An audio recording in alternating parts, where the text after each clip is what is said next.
মহান আল্লাহ তাআলার দরবারে লাখো কোটির শুকর ও সুজুদ যে মহান মনিব আমাদেরকে পবিত্র জুমার দিনে জুমার সালাত আদায় করার জন্য আল্লাহ তাআলা আমাদেরকে পবিত্র জুমার ঘরে উপস্থিত করেছেন, জুমার মসজিদে আসার বসার তৌফিক দান করেছেন।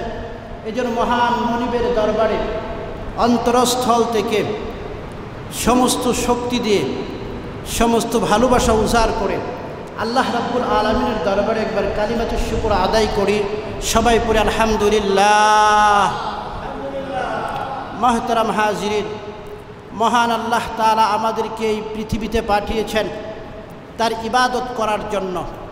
আল্লাহ তাআলার ইবাদতের পাশাপাশি আমাদের উপরে যে বিষয়টা আবশ্যক করেছেন সেটা হলো আল্লাহর ইবাদতের পরে আমাদের উপরে যে বিষয়টা আবশ্যক করেছেন সেটা হলো মা বাবার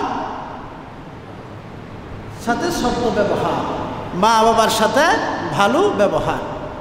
এটা আল্লাহ তাআলা আবশ্যক করেছেন।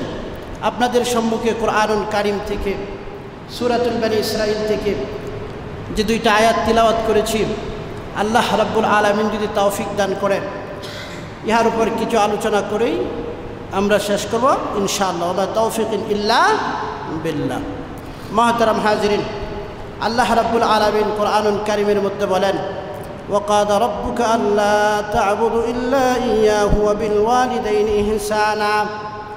ও পৃথিবীর মানুষগো, তোমরা শুনো শুনো, আমি আল্লাহ রাব্বুল আলামিন তোমাদের উপরে আবশ্যক করে দিয়েছি, তোমাদের উপরে আমি এটা ফরমান জারি করে দিয়েছি, পৃথিবীর জমিনে আমি আল্লাহর ইবাদত ছাড়া আর কারো ইবাদত করতে পারবে না।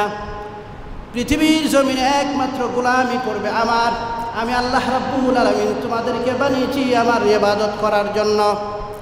আমার ইবাদতের পরে আমি যাকে সবচেয়ে তোমাদের জন্য সম্মানজনক বানিয়েছি, তোমাদের জন্য সদ্য ব্যবহারের আবশ্যক করেছি, ভালো ব্যবহার করার জন্য আদেশ করেছি, আমি ফরমান জারি করতেছি। তোমাদের ভালো লাগুক অথবা না লাগুক, তোমাদের মা বাবার সাথে তোমরা ভালো ব্যবহার করবে। ওয়াবিল ওয়ালিদাইনি ইহসানা ইম্মা ইয়াবলুগান্না ইনদাকাল কিবারা আহাদুহুমা আও কিলাহুমা ফালা তাকুল লাহুমা উফফিন ওয়ালা তানহারহুমা ওয়া কুল লাহুমা কাওলান কারীমা। তোমাদের জীবদ্দশায় তোমাদের মা বাবাকে যদি তোমরা পাও, একজন অথবা দুজনকে যদি পাও, তাদের সাথে তোমরা ইহসান করবে, সুন্দর সুন্দর কথা বলবে, তাদের সামনে মাথা নত করে তোমরা তাদের অনুগত্য করবে। সুবহানাল্লাহ। সম্মানিত হাজিরিন, আল্লাহ তাআলা আমাদেরকে আদেশ দিয়েছেন মা বাবা সম্পর্কে। আমাদের এটা ভালো লাগুক অথবা না লাগুক আমাদের সেটা করতেই হবে। আজকের সমাজে দেখা যায় আমাদের যুবকের দিকে যখন আমরা তাকাইলে দেখা যায় মা বাবার সাথে যে কী আচরণ করে গো বন্ধুরা আমার। আল্লাহ রাব্বুল আলামিন বলেন, তোমরা আমার ইবাদত করবে, আমার ইবাদতের পরে তোমাদের মা বাবার সাথে ইহসান করবে, দয়া করবে। আল্লাহ রাব্বুল আলামিন এখানে 6টা আদেশ আমাদেরকে দিয়েছেন। 6টা বিষয় আমাদেরকে গুরুত্বপূর্ণভাবে দেখতে হবে বন্ধুরা। আল্লাহ রাব্বুল আলামিন বলেন, ওয়াবিল ওয়ালিদাইনি ইহসানা, তোমার মা বাবাকে তুমি ইহসান করবে। ইহসান কাকে বলে বন্ধুরা আমার?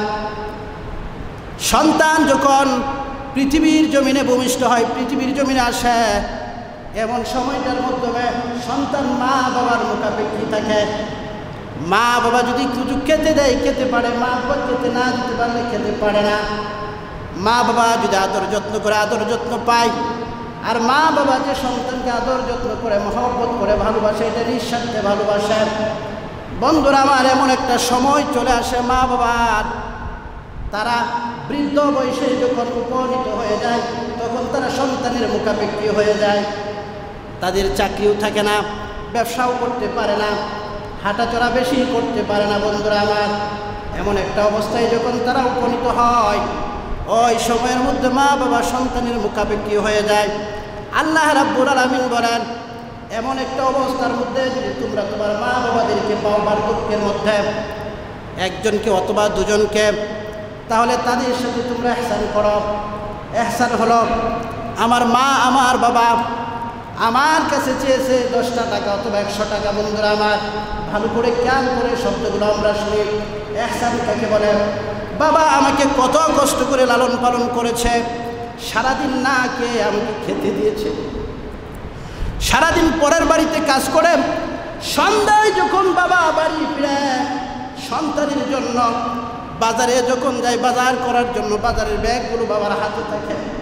সামান্য কয়েকটা টাকা রুজি রোজগার করে কামাই করেছে। বন্ধুরা আমার, এটা দিয়ে চাল ডাল কিনবে, তরি তরকারি কিনবে। এমন সময় সন্তানের মুখটা চোখের সামনে পড়ে গেছে। সব সদাইগুলো রেখে একটা আপেল কিনেছে, একটা কমলা কিনেছে, 2টা আঙ্গুর কিনেছে সন্তানের জন্য। বাজার করে সন্ধ্যার পরে বাড়ি ফিরেছে বাবা। বাড়ি ফিরে গিয়ে দেখে কলিজার টুকরা সন্তানটা ঘুমিয়ে গেছে। বাবা সন্তানটাকে ঘুম থেকে সজাগ করে বাবার কুলে বসিয়ে সন্তানটাকে আদর করে খেতে দিয়েছে। এত কষ্ট করে তিলে তিলে যে বাবা সন্তানটাকে বড় করেছে, মা এত কষ্ট করে সন্তানকে জন্ম দিয়েছে।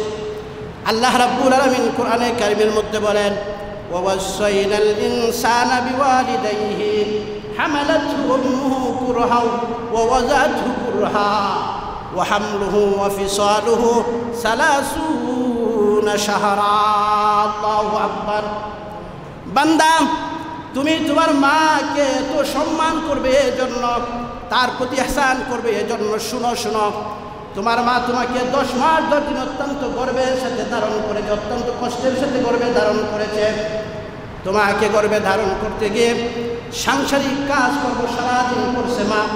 সাংসারিক কাজকর্মগুলো করে বন্ধুরা আমার, রাত্রের বেলায় যখন পেট ভর্তি ক্ষুধা নিয়ে মা গেছে খাবারের জন্য, মার কলিজার মধ্যে আমি লাথি মারছি, মার পেটের মধ্যে আমি আঘাত করছি। মা সারাদিন ক্ষুধার্ত অবস্থায় খেতে পারে না, চোখ দিয়ে পানিগুলো গড় গড় করে পড়ে গেছে। বন্ধুরা আমার, পেট ভর্তি ক্ষুধা নিয়ে খেতে পারে না, মা বসে আছে। গভীর রজনীতে কনকনা শীতের রাত্রে